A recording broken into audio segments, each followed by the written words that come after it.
Today's discussion will be a teaser for the URC-FTLE review program. I'm 𝗓𝗓𝗢𝗪𝗓𝗔𝗕𝗓𝗢𝗧, a PFT, and I'll give a brief discussion about food safety. First, let us define what is food safety. According to the Codex General Principles of Food Hygiene, it is the assurance that food will not cause adverse health effects to the consumer when it is prepared and or eaten according to its intended use.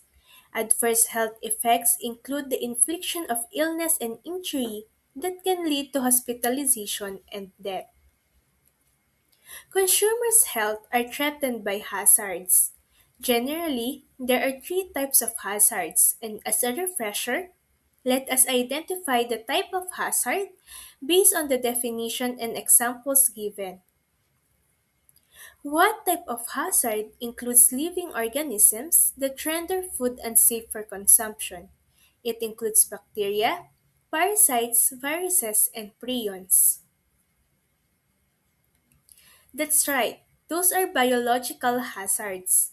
Next, what is the type of hazard that includes foreign substances that can cause lacerations, perforations, wounds, or choking? It includes glass, metal, plastic, and wood. That's right, those are physical hazards.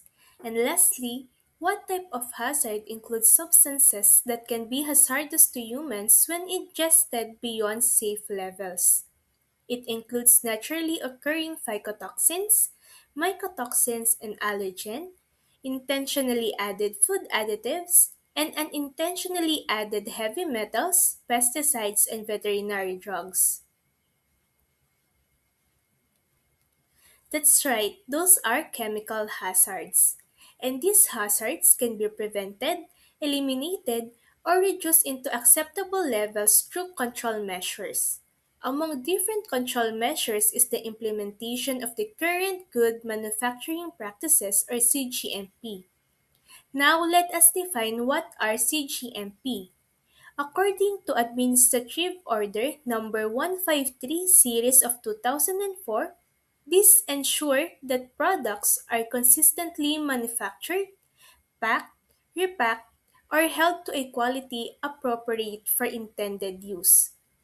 The CGMP provides guidelines for the different key areas of a food processing facility and reflects the principles of hygienic and sanitary design. Now let us talk about what is sanitary design. These are a set of guidelines for choosing equipment and designing a facility. Its primary aim is to minimize the risk of contamination, especially microbiological contamination and colonization. In the Philippines, CGMP follows the principles of hygienic design in setting the minimum design and construction requirements for plants and facilities. For the sake of discussion, we are going to discuss 4 out of the 11 principles published by the North American Institute for Food Facility Sanitary Design.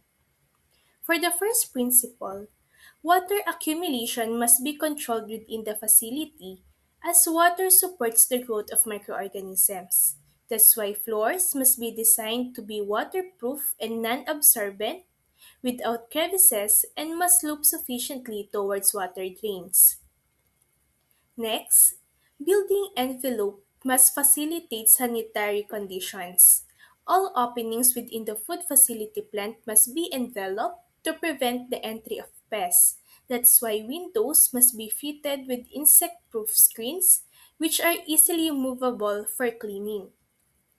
Next, interior spatial design must promote sanitation. This highlights the importance of enough space to facilitate cleaning, sanitation, and maintenance. That's why all equipment must be installed at least 1 meter apart from each other. And lastly, building components and construction must facilitate sanitary conditions. Points of accumulation of soil and liquid must be eliminated as this increase the risk of contamination. That's why walls must be sealed without crevices and the angles between the walls and the floor and the walls and the ceiling should be cove. CGMP is an example of a food safety program.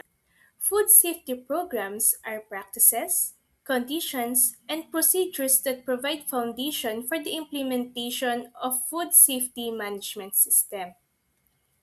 These comprise the prerequisite programs required for the implementation of HACCP. Prerequisite programs prevent hazards from occurring in the production process, and a hazard can be assessed as not reasonably to occur because of the effective implementation of prerequisite programs. And now let's discuss what is HACCP. As a refresher, what does HACCP stands for? That's right, HACCP stands for Hazard Analysis and Critical Control Points. It is a proactive, systematic approach to controlling foodborne hazards. It involves applying controls at identified points where hazards can be prevented, controlled, eliminated, or reduced to acceptable levels. HACCP is comprised of 7 principles. First is the hazard analysis. Again, hazards can be physical, biological, or chemical in nature. Next is the determination of the critical control points. So these are points in the process where control can be applied to prevent, eliminate, or reduce a food safety hazard into acceptable levels. One common example is the sterilization process that aims to eliminate the microorganisms present in the food product. Next is the establishment of the critical limits. These include the minimum or maximum values for the parameters that indicate whether the control measure at CCP is in or out of control. For example, in the sterilization process, temperature and time can be set as the critical limits. Next is the establishment of monitoring procedures, which are planned sequence of observation or measurements that assess if the CCP is in control, and this also provides documentation. Next is the establishment of corrective actions. These are actions that must be taken once the deviation occurs or the critical limit was failed to meet. Next is the establishment of the verification procedures. These are activities designed to ensure that the HACCP system is functioning as intended. This may include reviewing records, calibration of instruments, and the direct observation of monitoring and corrective actions. And lastly is the establishment of the documentation and record-keeping procedures that will serve as evidence of HACCP implementation. And with the establishment of the prerequisite programs and HACCP, the food safety and quality management system can be implemented. Currently, the FSSC 22000 is the recognized certification by the Global Food Safety Initiative. The FSSC 22000 integrates ISO 22000 with additional requirements. And to end our discussion, let us answer two questions. Which among the following is not aligned with the principles of sanitary design? Letter A. Angles between the floor and wall should be 90 degrees. Letter B. Ceilings are designed to prevent condensation. Letter C. Windows that open must have insect-proof screens. Or letter D. Machines must be placed at least 1 meter apart. That's right. The right answer is letter A.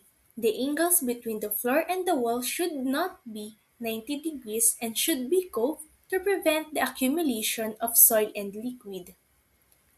Next question.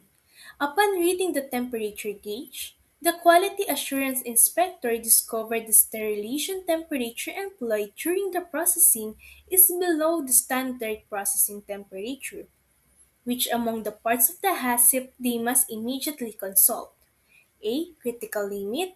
B. Critical control point. C. Corrective action. Or letter D. Verification procedure. That's right. The correct answer is letter C. Corrective action. Because a deviation occurred, they must immediately consult the corrective action that must be implemented. This slide presents the references used in making this presentation, and thank you so much for listening. I'm hoping to see you in the URC FTLE review program. Thank you so much.